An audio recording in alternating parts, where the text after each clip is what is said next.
मेहदी का लफ्ज़ बेसिकली नाम के नहीं है, मेहदी कहते हैं हिदायत याफ्ता को, इसलिए दज्जाल कहते हैं झूठे को। दज्जाल नाम नहीं है उसका, ओके, उसका नाम है मसीह दज्जाल, झूठा ईसा। वो आएगा तो ईसा का नाम लेके आएगा, कहेगा कि मैं हज़रत ईसा हूँ। ओके, वो ये नहीं कहेगा मैं दज्जाल हूँ। दज्जाल कहते हैं दज्जल, झूठ का सरदार, सबसे आखिर पीक। इसलिए मेहदी कहते हैं हिदायत याफ्ता को, वो शख्स जिसको है। तो मेहदी नाम नहीं है, सही। तो जो भी शख्स होगा हिदायत याफ्ता होगा। बिल्कुल सही। दज्जाल के बारे में एक है कि सिर्फ शहरों में घूमेगा, गांव में नहीं होगा। तो रसूल अकरम फरमाया कि बेहतरीन तुम्हारा असासा ये होगा कि तुम वो बकरियां जिनको लेके आप पहाड़ पे चले जाओ। वाह वाह। कुरान कहता है कि जब जो इज़ा जा वादल आखिरा, जब आखिरी वक्त आएगा, जेना बिकुम लफीफ़ा, मैं तुम्हें इकट्ठा कर लूँगा। अब यहाँ पर आप देखें, कुरान कहता है कि बस्ती को हलाक कर दिया, वापस नहीं आएंगे। कब वापस आएंगे? जब याजूज और माजूज खोल दिए जाएंगे। सही। बस्ती में ये वापस आए हैं 1916 में।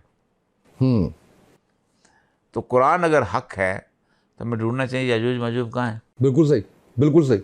ये वाहिद कुरान में वाक़या है जहाँ अल्लाह ताला ने थोड़ी सी, जिसे कहते हैं ना इम्तिहान से नकल लवानी, इशारा किया है, वरना अल्लाह टाइम नहीं बता। यक़ूलूना मता हाज़ल वाद इन कुंतुम सादिकीन, ये तुमसे पूछते हैं कब आएगी घड़ी, कुल इन्नमल इल्मु इंदल्लाह, बता दो सारा इल्म अल्लाह के पास है, व इन्नमा अना नज़ीरुम मुबीन, मैं तो डराता हूँ।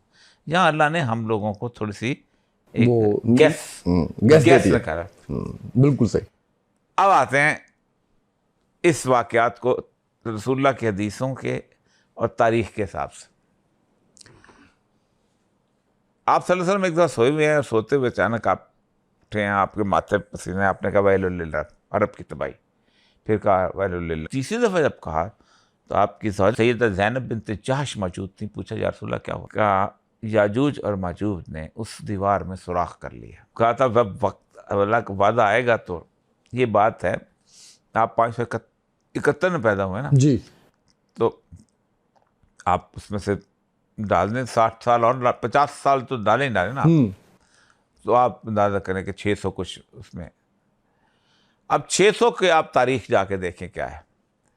600 की तारीख ये कहते हो, उस सदी की जो नोन तारीख है कि कैस्पियन सी के ऊपर एक बहुत बड़ा फ्लड आया है, और जो फ्लड जो आया उस फ्लड से वो पूरे का पूरा खुल गया उसका ऊपर से वाइकिंग, और आपने फरमाया सुराख हो गया। एक दूसरी चीज़ जो ये है कि अगर आप अज़रबैजान जाएं तो बाकू के ऊपर, मैं वो गया हूँ उस जगह पे, माउंटेन जूस मिलेंगे आपको, कुछ जूस रहते हैं, वो वहाँ रहते थे, लेकिन उनके साथ इर्द गिर्द के लोग जू होना चाहते थे, उन्होंने अलाउ नहीं किया था, लेकिन फिर उन्होंने अलाउ कर दिया। वो है अश्कनाज़ी जूस, टाइप करें तो अश्कनाज़ी जूस होते।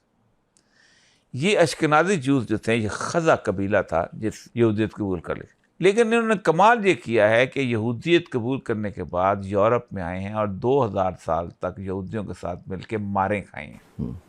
ये जितने आइंस्टाइन है, ये रॉथशील्ड है, ये सारे जितने भी ये नेतन्याहू, ये सारे जो हैं बनी इसराइल नहीं है, ये बेसिकली वो जू हैं जो अश्कनाज़ी जू। आप टाइप करेंगे आपको मिल जाएगा, इनकी नस्लें, इनके शिजरे मिल जाएंगे सारा कुछ। सही। अब वह हरामुन ला करियतन हलकना अन्नहुम ला यअलमून। अब हुआ क्या, इस सारे मामले के अंदर दो मज़हब थे जो लड़ रहे थे, एक ईसाइयत और एक यहूदियत। यहूदियत जो थी ये बुनियादी तौर पर कहती थी कि हम जो है रेज़रेक्शन होनी है, हमारा मसाया आएगा तो हम चाहेंगे, लेकिन बेचारे ख्वार थे, इधर मार खा रहे उधर मार खा रहे उधर। ईसाइयत जो थी वो सलीबी जंगें लड़ रही थी 11-12 साल। आखिर ईसाइयत में एक लहर उठी बहुत खौफनाक किस्म, और वो ये थी कि मज़हब बेजारी, सेकुलरिज्म, लिबरलिज्म, सारी फेमिनिज्म, ये सारी मूवमेंट चली वहाँ से आई। हाँ। और उन्होंने ये 1797 में 1789 में फ्रेंच रेवोल्यूशन आया, तो इन्होंने कहा कि मज़हब का कोई ताल्लुक नहीं। जब पादरी से भी आवाज़ार हो गए और कलीसिया से भी जो है वो खत्म। पोप एक छोटा सा वेटिकन सिटी रह गया, वहाँ से जन्म लिया। हुआ ये कि ये हमेशा मुखालिफ थे। तो 1916 के आसपास इनका आपस में सुलह हुई है, जब बालफोर एग्रीमेंट आया, यहूदियों की सुलह हुई, और इन दोनों से मिल के एक तहजीब निकली है जिसको कहते हैं मॉडर्न वेस्टर्न सिविलाइजेशन। अब आप किसी से पूछें, किसी ब्रिटिश से, कि तुम ईसाई हो, कहता नहीं मैं ब्रिटिश हूँ। तुम ईसाई हो, कहता नहीं फ्रेंच हूँ, मैं जर्मन हूँ। इन दोनों से एक तहजीब। तो 1920 में पहला एलिया पहुंचा है यरूशलेम। अब 1920 के वाक़यात मैं आपके सामने गिनता हूँ। 1920 में पहला मिस वर्ल्ड का कंपटीशन आया। 1920 में पहली फेमिनिस्ट मूवमेंट, उसके हाथ में सिगरेट पकड़ाया। 1920 में FKK का पहला न्यूड बीच आया।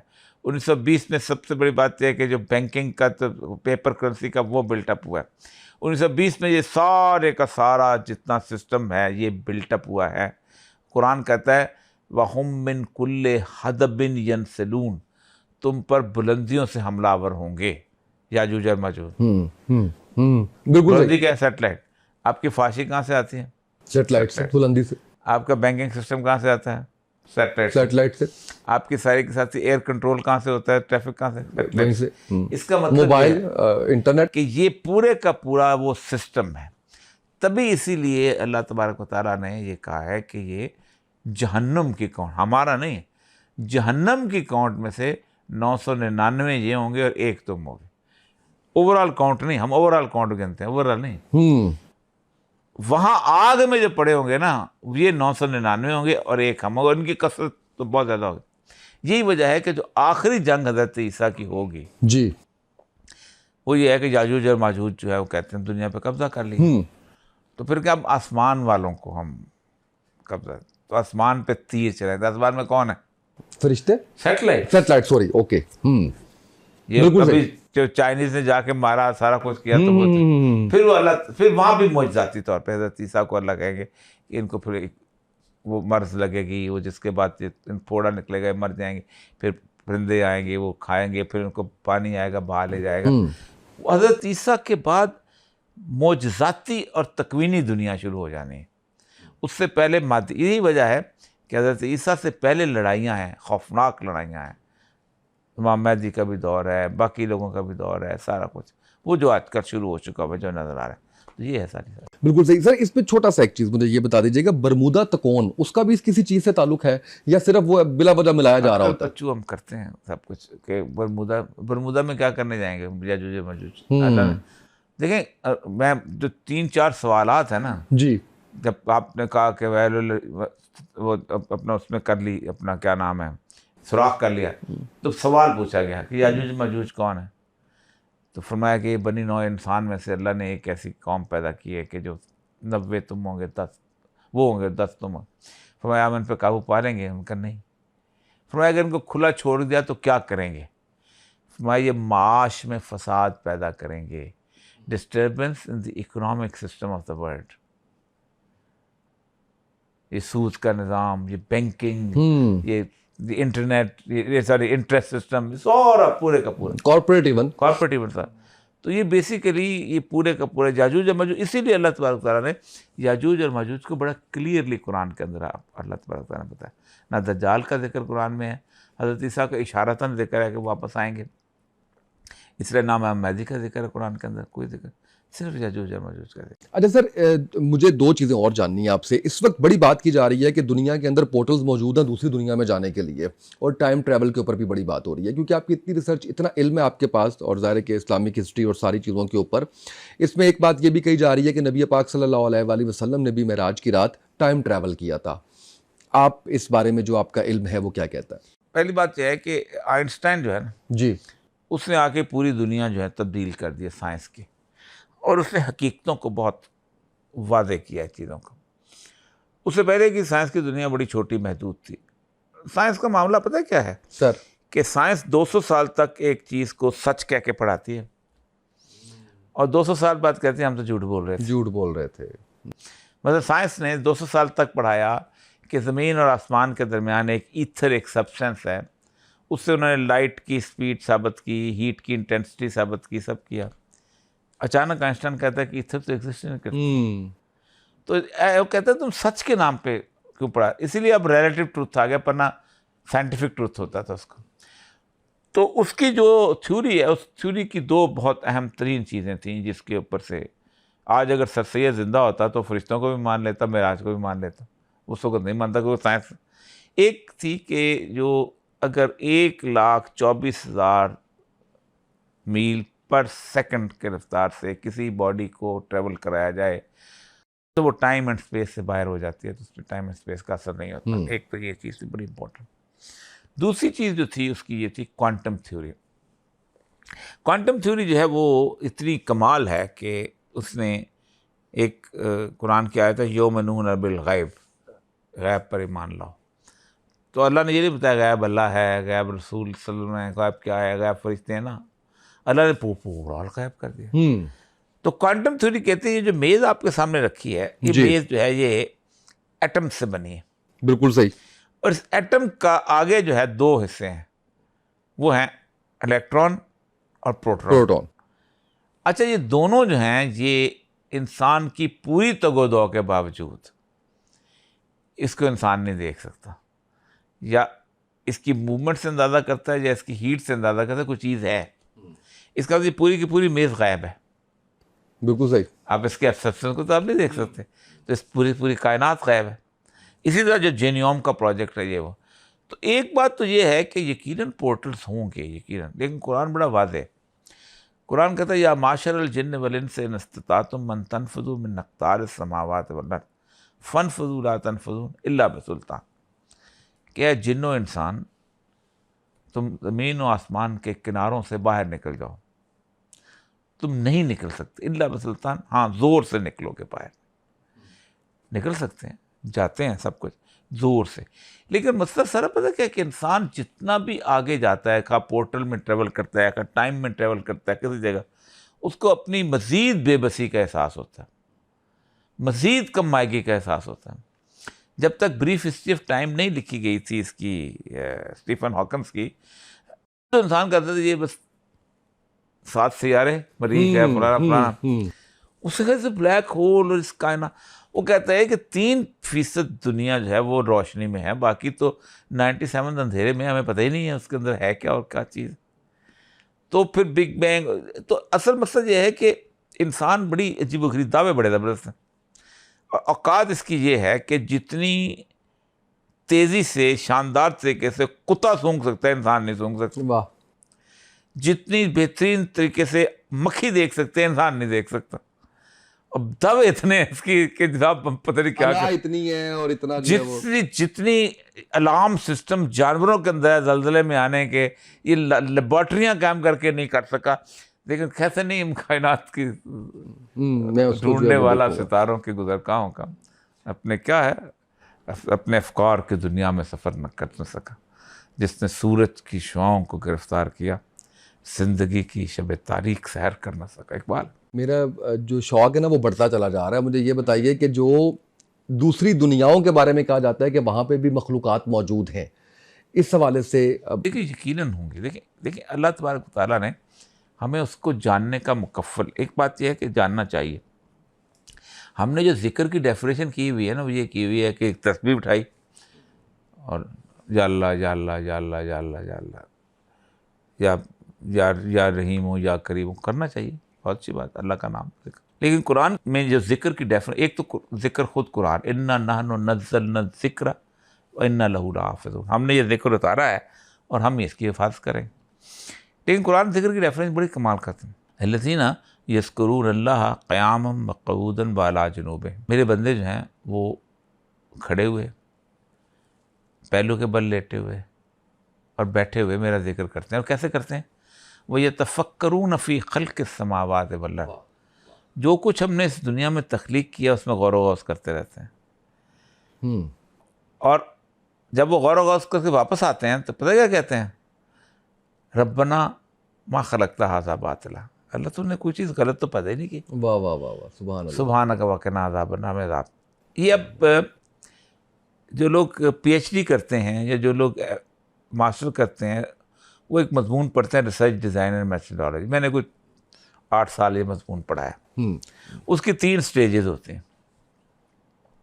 पहली स्टेज होती है हाइपोथेसिस। हाइपोथेसिस कहते हैं मफरूज़ा, मफरूज़ा, लेकिन अकेला नहीं, N assumption based on reasoning. Okay, ऐसा मफरूज़ा जिसके पीछे दलील हो। दलील भी है। ये नहीं आप यहाँ से बैठ के कहते हैं बाहर सूरज निकला हुआ, नहीं, बिल्कुल सही है। आप उसकी रोशनी देख के कहेंगे यार बाहर सूरज निकला है, फिर मफरूज़ा कहेंगे कि आज सूरज जो है ज़्यादा गर्म है, नहीं है, फिर बाहर जाके देखेंगे या गर्म है। चांद आज रोशनी ज्यादा चांद है, या रोशनी वो ज्यादा। सारा। लेकिन assumption based on the reasoning, इसलिए हाइपोथेसिस जो है वो, तो पहले आप हाइपोथेसिस करते हैं कि इस कायनात में एक हाइपोथेसिस है। अल्लाह कहते हैं हाइपोथेसिस ठीक कर लो, हाइपोथेसिस ये कर दो कि इस कायनात को कोई बनाने वाला है, फिर उसकी तहकीक शुरू करो तो सब क्लियर हो जाए। अगला वो कहते हैं कि दूसरी चीज़ जो होती है वो डाटा कलेक्शन है। अब वो क्या डाटा कलेक्शन का, ये तफक्करून फी खल्क़िस समावात, गौर व गौस करते हैं, और जब गौर व गौस करके वापस आते हैं मैं कहते हैं कंक्लूजन ड्रॉ करते हैं, रब्बना मा खलक़्ता हाज़ा बातिला, अल्लाह तूने कोई चीज़ गलत तो पैदा की। और सारा इसके अंदर जो है वो मिल जाता है। सर मैं थोड़ा सा उस पर करंट उस पर आता हूँ। बहुत शुक्रिया इस हवाले से तो कि आपने इतने अच्छे तरीके से इस मौजू के ऊपर इतनी सैर हासिल गुफ्तगू और सारी आपने जो है वो रिसर्च बेस्ड और सारी रेफरेंस बेस्ड गुफ्तगू की है। अल्लाह आपको जज़ाए खैर दे। सर मैं थोड़ा करंट अफेयर्स पे आना चाहता हूँ, बस 4-5 सवालात हैं। मैं उस पर सबसे पहले ये जानना चाह रहा हूँ कि एक इस वक्त लाजवाल इश्क के नाम से एक टीवी शो आपकी शायद नज़र से गुजरा हो या आपने सुना हो उसके बारे में। अच्छा, वो एक ऐसा शो है जिसके अंदर यंग इनको एडल्ट्स को, लड़के लड़कियों को एक घर में रहना पड़ता है और वहाँ पे वो डेटिंग और वो सारा कुछ चल रहा होता है। उसके सर राइटर का नहीं पता, उसके सर डायरेक्टर का नहीं पता, उसके टीवी चैनल का नहीं पता, और यूट्यूब पे वो रेटिंग की जो है वो सुइयाँ तोड़ता चला जा रहा है।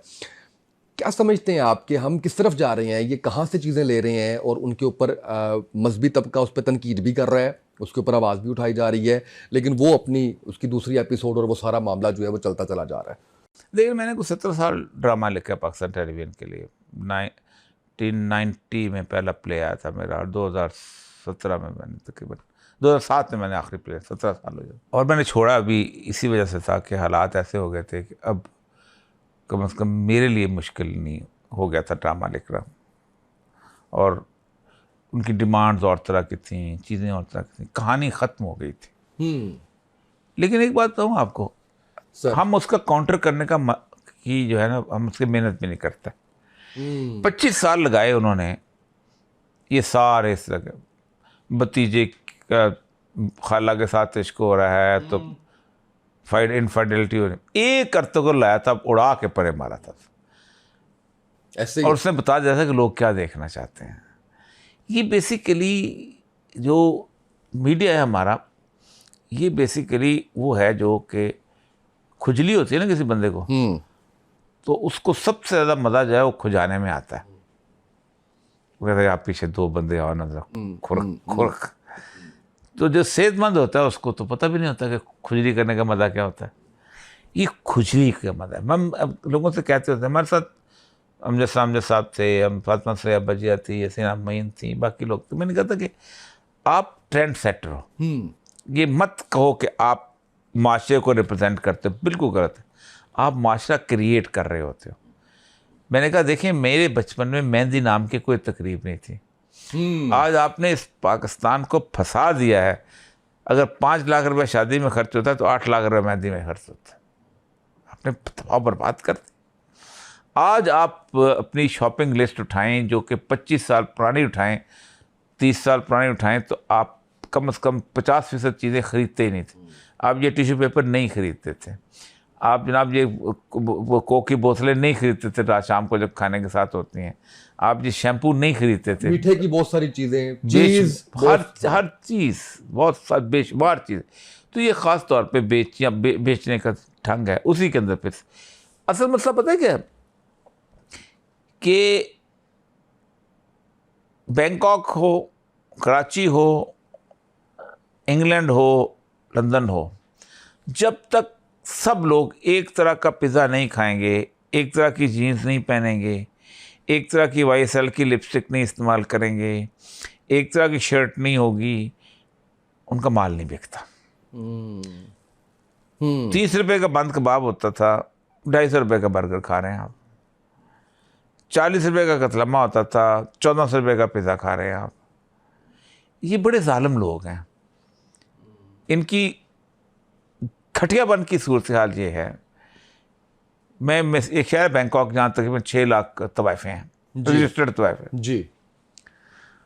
वो एक तवाइफ जो है वो $10 रात को लेती है। फॉर एग्जांपल सुबह उस $10 से जाके मैकडॉनल्ड का बर्गर खाएगी, उसकी कोक पिएगी, उसके बाद जाके बाजार से मडोरा की वो मेकअप चीज़ ले लेगी, कपड़े, शाम को कुछ और रात को सिर्फ थकन लेके घर वापस ले जाएगी, वापस सारा लूट लिया होता है। ये मीडिया भोंपू है इस चीज़ का, और मीडिया ने किया ये है कि बदतरीन हरकत ये की है कि इस औरत को बीच में लाके खड़ा कर दिया हुआ है। पाँव के नाखून से लेके सर के बालों तक औरत का कोई मकाम नहीं, मुझे शर्म आती है कहते हुए। इसको बाजार में लाके ना बेचा जाता। $बिलियंस की तो शैम्पू की इंडस्ट्री है, बाल कर्ल करने वाले और हैं। ये हिजाब क्यों बुरा लगता है कि हिजाब बेसिकली उस $190 बिलियन की इंडस्ट्री के पेड़ पे लात मारते हैं। वो कहते हैं नहीं मैंने तमाशा नहीं बनना। 15 साल को कहा जाता है कि तुम साइज 0 पे खूबसूरत लगोगी, 15 साल कहा जाता है नहीं तुम प्लम्पश खूबसूरत लगोगी, 15 साल कहा जाता है तुम टैन अच्छी लगती हो, फिर कहा जाता है तुम ब्लू आइज अच्छी। सारा दुनिया का चक्कर है। उसके अंदर जब अगर ऐसे ड्रामे नहीं लिखे जाएंगे और ड्रामों को फंड किया जाता है, और आई नो कहाँ से फंड किया जाता है, किस तरह किया जाता है, इसीलिए किया जाता है कि इस तरह के खिलाफ, मतलब ये जो हिरासमेंट है जी, अगर औरत घर में होती और वो सारे काम कर रही होती घर, तो दफ्तर की हिरासमेंट तो खत्म हो जाती, 0। ऐसे ही है, सारे कानून भी नहीं होते, बाकी चीज़ें। उसको लाया है और कॉर्पोरेट कल्चर ने ख़ास तौर पे लाया है उसको, औरत को बाजार में लाया सिर्फ इसलिए कि उसको उन्होंने उस सिस्टम को बिल्टअप करना था जो कि वो बना रहे थे। 12 कम से कम अदारे कायम करने पड़ते हैं औरत घर से बाहर निकलती है तो। आपको डे केयर सेंटर बनाने पड़ते हैं, आपको जो फास्ट फूड की चेन्स बनानी पड़ती हैं, आपको धोबी का अदारा बनाना पड़ता है। यानी आप उसको ये एजुकेट नहीं करते कि एक घर की सीईओ बन रही है, उसको तुम मास्टर्स भी तालीम दे दो उसके अंदर, उसी इल्म के अंदर, लेकिन नहीं ये चीज़।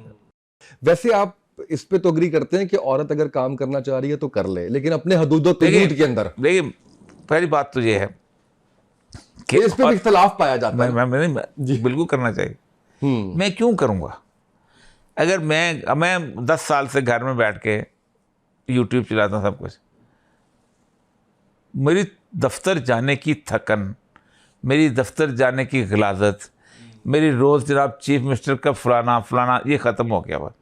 मैं तो अक्सर कहता हूँ कि औरत एक आदमी को बॉस कहती है घर के अंदर, जबकि मर्द बाहर में कम से कम 10 लोगों को बॉस बनाया होता, और सारे वही रखते। देखिए आपको मैं एक बात बताऊँ, इंसानी सोसाइटी में है जो 5000 साल की तारीख है, इसके अंदर सबसे बड़ा अदारा जो इंसान ने अभी तक बनाया है वो ख़ानदान है। इससे बड़ा अदारा कोई नहीं है, इससे बड़ा हेल्पफुल अदारा कोई नहीं है। आप बेरोज़गार हैं, आपका ख़ानदान मदद करेगा। आप इन कन्फ्रंटेशन में जाएँ, ख़ानदान आपकी मदद करेगा। आपको कोई और मसला हो गया किसी किस्म का, ख़ानदान, कोई रियासत कोई नहीं मदद। दुनिया पूरी में ख़ानदान इस प्राइमरीत है। इस ख़ानदान में इस्लाम कहता है जो टॉप है वो है CEO है, वो मर्द, और COO चीफ ऑपरेटिंग ऑफिसर जो है वो औरत है। अब इस अदारे के अंदर 4 या 5 लोग उस, और इसलिए रसूल अकरम की जो हदीस है ना, कुल्लुकुम रायुन व कुल्लुकुम मसूलुन अन रइयत, उसमें आपने कहा कि मर्द जो है वो अदारे का निगरान है, इकोनॉमिक, और से औलाद के बारे में औरत से पूछा जाएगा, मरात औलाद उसके। अब आप आते हैं, बहुत अहम बात। अब आते हैं इस अदारे की CEO के लिए एजुकेशन क्या चाहिए। Number 1 marriage guidance and counselling है, MA होता है पूरा उसके अंदर। वो आ रही है, उसको इसकी एजुकेशन चाहिए। शादी उसकी हो गई है, post natal, pre natal, antenatal care, PhD होती है उसके अंदर बच्चे के। यानी लेवल ये है कि 9 महीने के बारे में अब तो ये हो गया हुआ है कि मदर टंग जो है, एक बच्चा जो है अपनी माँ की पेट में सीख के आता है, हमसे रिपीट करते हैं। अगर आप गालियाँ देते रहेंगे उसके सामने, बच्चे का मिजाज और तरह होगा। अगर अच्छी तरह बोलते रहेंगे, पूरी की पूरी एक साइंस बन चुकी हुई है पोस्ट नेटल, जबकि वो बच्चे को पेट में उठा के तो वो गई हुई है दफ्तर में और बॉस की झिड़कियाँ भी और परेशानी भी उठा रही है और सब कुछ कर रहे, उसको ये एजुकेशन चाहिए, आप नहीं देते उसको। आगे आ जाए, बच्चा पैदा हो गया है, बच्चे की कॉग्निटिव नीड्स हैं, बच्चे की सोशल नीड्स हैं, बच्चे की सोसाइटल नीड्स हैं, बच्चे की IQ नीड्स हैं, ये सारी तालीम उसको चाहिए उस औरत को, उस अदारे का सरबराह बनने के, CEO बनने के लिए। हालत ये होती है कि उसने MA किया होता है, उसने डॉक्टर बनी होती है, बच्चे को ऑटिज्म हो जाता है, बच्चे से टीका लगाना आता है, बाकी पीर के पास लेके जा रही होती है। उसके हाथ में 2 बूढ़े आ गए हैं। अब एजिंग साइंस है आज के दौर में कि मैं उनको कैसे लुक आफ्टर करना है, कैसे उसको आगे, उसके हाथ में पूरे घर की न्यूट्रिशन आ गई है, न्यूट्रिशन की मास्टर्स डिग्री होती है। उसके हाथ में एक घर आ गया जिसको उसने, मेरी बेटी ने इंटीरियर डिज़ाइनिंग में MA किया हुआ है, MA किया है। ये सारा इल्म हम उसको सिखाते नहीं हैं। हमने घर भी उजाड़ लिया, बाहर भी। और मैं एक बात बताऊँ आपको, मैं ज़िंदगी में सेक्रेटरी एजुकेशन भी रहा हूँ, सेक्रेटरी हेल्थ भी रहा हूँ, दोनों जगह पे मुझे, दोनों जगह औरतें ज़्यादा होती हैं। बच्चा जो है ना, उसके बारे में माँ ही सोच रही होती है, मेरी पोस्टिंग ना करें, मुझे 3 महीने की छुट्टी दे दें, मुझे ये, कभी किसी मर्द ने नहीं कहा कि मेरी पोस्टिंग ना करें या मुझे छुट्टी दे दें या मैं प्रमोशन नहीं लेता, मैं करियर। आपने जैसे कहा ना बदतरीन लेवल पे, यानी खुद सबसे बड़ी खौफनाक चीज़ मुझे है, वो है ओल्ड एज होम की आबादी। 18 मुल्क ऐसे हैं कि जहाँ अगर लोग बाहर से लोगों को ना बुलाएं तो उनकी सर्विसेज मेंटेन को नहीं करते। तो ये जो सारा कुछ है ना, सारा सिस्टम, जैसे ख़ानदानी दायरा जो है, इसको हमने खुद तबाह किया। सर इसमें गुजारिश ये आपसे मैंने पूछनी है, मौके की मुनासबत से ही सवाल है ये मेरा, आपने बात की है 2 बुज़ुर्ग आ जाते हैं हिस्से में, ये भी आपने बात की, अभी आपने ओल्ड एज होम की भी बात की। आई डोंट नो आपकी नज़र से गुजरा या नहीं कि इस वक्त बड़ी एक पोस्ट वायरल चल रही है इसरार अहमद साहब, अल्लाह गरीक रहमत करे, उनके हवाले से, कि उन्होंने ये कहा, फरमाया कि जो जॉइंट फैमिली सिस्टम है इस्लाम ने उसकी नफ़ी की है, ये हिंदुआना रस्म है जिसकी वजह से ये है। ऐसा ही है? बिल्कुल ठीक है, लेकिन बाप तो किसी का बाप है ना, माँ तो किसी की माँ है ना, उसको तो निकालने का लन निकाल। बहन भाइयों की बात हो रही है। हाँ, बहन भाइयों की बात, बहन लेना बिल्कुल सही। किसी एक के पास वालिदैन तो है, बहन भाइयों को इसलिए कहा गया कि रसूलुल्लाह सल्लल्लाहु अलैहि वसल्लम फरमाया, अगर वो तुमसे कहे कि मुझे रहता घर लेके दो, तो लेके दो उसको, बहन भाइयों को, बीवी को, माँ बाप से भी। हाँ, ओके, सही, बिल्कुल सही। माँ बाप बेटे की जिम्मेदारी है, बहू की जिम्मेदारी नहीं है। वो एहसान कर रही है, अगर वो आपके माँ बाप को पाल रही है, उसके एहसान की कदर करो। बिल्कुल सही, बिल्कुल सही। ये इसलिए कहा गया है कि बुनियादी तौर, देखिए ये बात की गई है देवर और जेठ के लिए। बहू का और ससुर का रिश्ता ऐसा है कि बेटे की तलाक हो जाए तो ये रिश्ता कायम रहता है, सारी जिंदगी शादी नहीं कर सकती महरम अपने ससुर। कितनी तकद्दुस दी अल्लाह तबारक व तआला, बाप के बराबर का रिश्ता आ गया ना। ऐसे ही सास मर्द के लिए, वो सास ससुर के, देवर जेठों की बातें नहीं है। बिल्कुल सही है, बिल्कुल सही। हाँ, जो हमारे यहाँ पूरी की पूरी कहानियाँ चल रही हैं और पूरे के पूरे शायरी चल रही हैं और सारा कुछ, एक तमाश भी नहीं है। वो इसलिए, सिर्फ इसलिए कि अल्लाह तबारक व तआला जो है, सबसे अहम तरीन चीज़ जो है अल्लाह तबारक व तआला के नज़दीक, अल्लाह के रसूल के नज़दीक मियाँ बीवी की प्राइवेसी है। रसूल अकरम सल्लल्लाहु अलैहि वसल्लम के बारे में आता है कि एक दफ़ा एक शख्स जो था आपके पर्दे से झांक रहा था, आपने खंजर उठा के गए, ऐन मुमकिन था कि उसकी आंख में फोड़ देते। कुरान जो है वो कहता है बोला ताहसु, बोला था जैसे टो में मत लगे। कुरान में इंटेलिजेंस एजेंसी नहीं है, ISI नहीं है इस्लाम। एक गोरे ने CIA, ISI, CIA, मुसाद, गोरे के MI और ये सारी जो है वो सारी उन्हीं वहाँ से जो है वो आई हुई है। रिवर्सल है कोई सोसाइटी का सर इस वक्त, ये जो इस वक्त चल रहा है? रिवर्सल बहुत मुश्किल है। उसकी एक वजह है कि अब ये तबाही की तरफ, जब एक सोसाइटी तबाही की तरफ जा रहे हैं ना, लैंडस्लाइडिंग जब आ रही हो ना तो पीछे हट जाते हैं। एक दफ़ा पहाड़ गिर जाए फिर मरम्मत करेंगे, गिरने वाला है। मैं इसकी वजह बताऊँ, उसकी इकबाल का एक वाक़या बताता हूँ, उससे आप अंदाज़ा हो जाएगा। अल्लामा इकबाल एक दफ़ा बैठे हुए थे तो उन्होंने कहा मेरा एक सवाल है उसका जवाब एक बुज़ुर्ग लेके आए हुए, दाता साहब की मस्जिद में ठहरे, जाना है उससे लेके आना जवाब। तो अगले दिन सारे इकट्ठे हो गए, अफजल जी, सालक भी, दूसरे तीसरे सारे भी, नज़ीर न्याई साहब भी। इकबाल का मसला ये था कि मेरी से ज़्यादा ढीले आदमी थे, हुक्का लगाया, पीना शुरू किया, गप महफिल उनके पास बहुत थी, इतनी उनकी हो गई थी कि लोग उनसे बातें सुनने आते थे। भूल गए, दूसरे दिन भूल गए, तीसरे दिन एक बंदा आया, उस अली बख्श को कहा तेरा साहब तो नहीं आएगा, ये चिट है, इसको सवाल का जवाब। उससे मौला रूम का शेर लिखा हुआ था कि हर बिनाए कोना का बादा कुनत, अव्वला बुनियाद रा वीरा कुनत। अगर तुम चाहते हो कि ये इमारत तुम अच्छी तरह हो जाए, बन जाए, तो पहले इसको बुनियाद से गिराओ तो फिर बनाओ। अब ये बुनियाद से बहुत इतनी दीमक लग चुकी है ना इस माशरे को, इतनी दीमक लग चुकी है, और ये मैं समझता हूँ कि बहुत ही वक्त आने वाला है। क्यों कि जिन माशरों के अंदर इतनी दीमक लगी है, अल्लाह ने खुद उसको ठीक किया है। अल्लाह खुद इंटरवीन करता है, ये अल्लाह की सुन्नत है। अल्लाह कहता है ये दुनिया मेरा बाग है, मैं अपने बाग को उजड़ने नहीं देता हूँ। आपका बाग हो, आप माली रखते हो, ये नहीं पूछते तुम मुसलमान है, ईसाई है, वड़ैच है, जाट है, कमी है। आप कहते माली का काम आता है।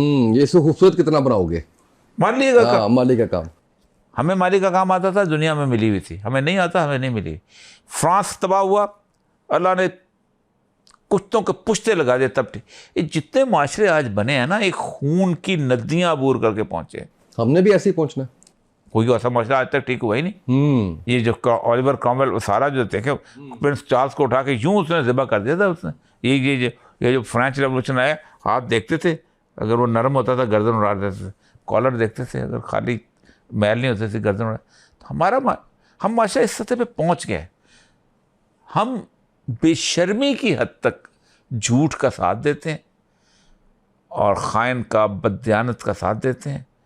हम समझते हैं हम बोल सकते हैं, लेकिन नहीं बोलना चाहते, मसले कोच हो गए अपने आप। तो ऐसे माशरे पर अल्लाह ताला, कुरान का बड़ा फैसला है। बिल्कुल सही। आखिरी सवाल सर, दोबारा कोई ऐसी जाहरियत इंडिया को करते हुए देख रहे हैं आप मुस्तकबिल करीब में, जो कुछ हुआ पिछले महीनों में? हो भी सकते हैं, नहीं भी, लेकिन मुझे नहीं लगता कि, देखिए इंडिया के लिए जंग जो है ना, वो करना हमसे ज़्यादा जैसे मुश्किल भी है और नुकसान का बायस। उसकी वजह, आपका शीशे का घर हो, मेरी झुग्गी हो, दोनों लड़ना शुरू हो जाए, पत्थर मारने से नुकसान किसका हो? शीशे के घर का। वो दिल्ली और लाहौर की तो हो नहीं सकती, क्योंकि इतने करीब हैं कि अगर यहाँ ज़रा सा भी आपस में कोई बॉम्बिंग हो जाती है, इसका एक का असर दूसरे पे। वहाँ स्मोक हो तो यहाँ भी स्मोक हो, यहाँ भी हुआ भी तो कश्मीर पे होगा, कश्मीर और गिलगित बल्तिस्तान पे। सर बहुत शुक्रिया आपका, इतने आपने कीमती लम्हात में से हमें वक्त दिया और बड़ी शानदार गुफ्तगू रही। मुझे उम्मीद है कि जो हमारा पहला टॉपिक था उस पे भी हमारे जो नाजरीन हैं उनको बहुत सी चीज़ों में क्लैरिटी मिली, कन्फ्यूजन दूर हुई, जिस तरह रेफरेंस बेस्ड आपने गुफ्तगू की और उसके बाद हालात हाज़रा पे जो बात की और जो सोसाइटी के ऊपर बात की। अल्लाह हम सबको अमल करने वाला बनाए और हमें तौफीक दे सही सीधे रास्ते पर चलने की। आज के पॉडकास्ट से इतना ही, इजाज़त दीजिए। अल्लाह हाफ़िज़।